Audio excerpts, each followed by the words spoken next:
Okay guys, I'm doing the wet compression test here and something is happening. I've just tested number 2, which previously was around 120, and after putting some oil in the cylinder I've spiked up to 150. So what that's telling me is that when I'm doing my dry compression test, my compression is slipping past my rings, and that means that this engine needs a lower end rebuild eventually. It's quite close now. All the compression sitting at around 120 dry. So there I've spiked up to 150, and it is holding, but it will eventually bleed down.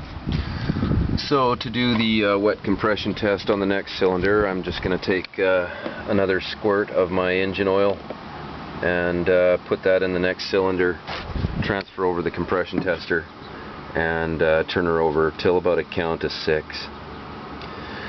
Oh boy, lower end rebuild, that's going to be 3 G's.